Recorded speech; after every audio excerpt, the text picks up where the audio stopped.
di sini kita memanfaatkan lahan pembibitan yang ada sebaik mungkin. Nah itu aja yang pastinya ya. Nah habis itu dikasihlah jarak antara barisan pembibitan satu dan pembibitan yang lainnya supaya apa? Mempermudah dalam hal perawatan. Saya rasa kalau untuk jarak itu nggak ada spesifikasi khusus ya Pak Hasannya, tergantung daripada area pembibitannya. Ya dikondisikan aja. Yang penting mempermudah dalam perawatan. Ini yang penting pemupukan menurut saya. Nah, pemupukan pertama dilakukan pada saat pengisian tanah ke polybag. Jadi pada saat pengisian tanah itu dibarengi dengan proses pemupukan. Ini perlu diingat. Nanti kalian di kelas 3 kan ada UKK, ujian kompetensi keahlian. Biasanya kami UKK ngambil pembibitan kakao. Nah di situ kalau kalian sudah pelajari ini, kami nggak perlu jelaskan lagi, udah ngerti kalian. Nah jadi pada saat ini pemupukan pertama diberikan sekaligus dengan pengisian tanah ke dalam polybag. Apa pupuk yang diberikan? Pupuk yang diberikan adalah pupuk yang mengandung fosfat, unsur fosfat atau fosfor. Kalau kita beli di kedai-kedai namanya SP36 atau SP18 atau SP lainnya itu banyak itu jenis-jenisnya, itu Pak Riko yang lebih tahu itu ya. Jadi itu pupuk dasar yang pertama sebanyak 20 gram.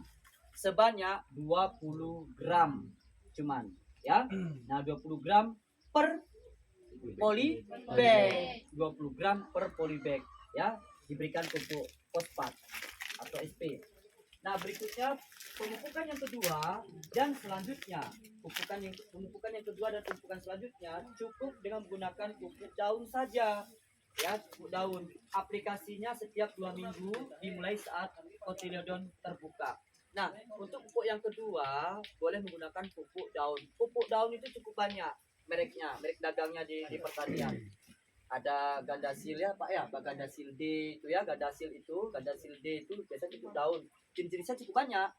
Nah seperti itu. Ini pengaplikasiannya itu biasanya disemprot ya Pak ya, disemprot, dicairkan ya Pak. Udah itu cair ya, cair itu bahasanya disemprot.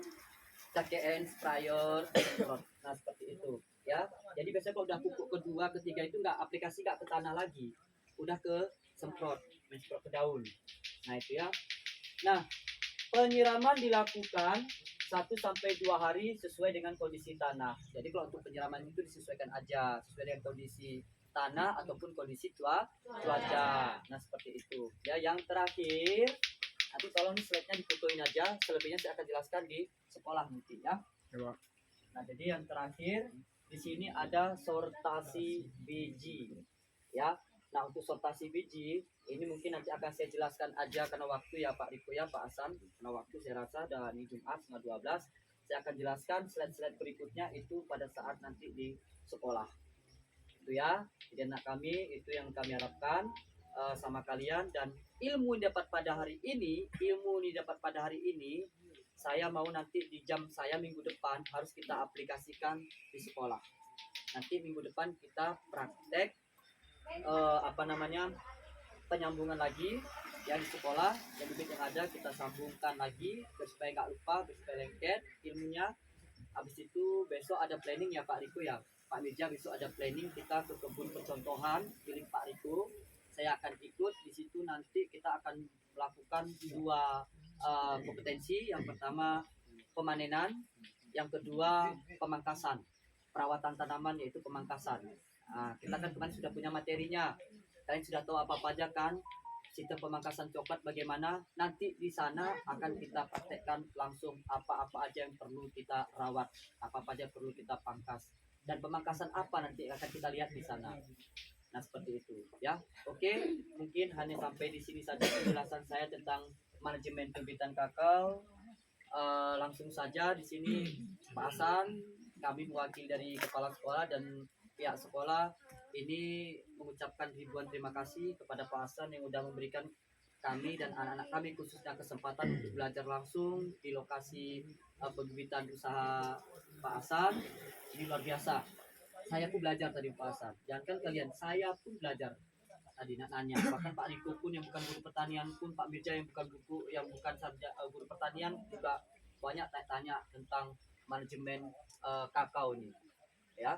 luar biasa ilmunya. Saya dapat ilmu juga kemarin, bukan kalian aja, saya juga dapat ilmu juga udah di sini. Nanti akan saya jelaskan ilmu saya nanti yang saya dapatkan di sini nanti di sekolah.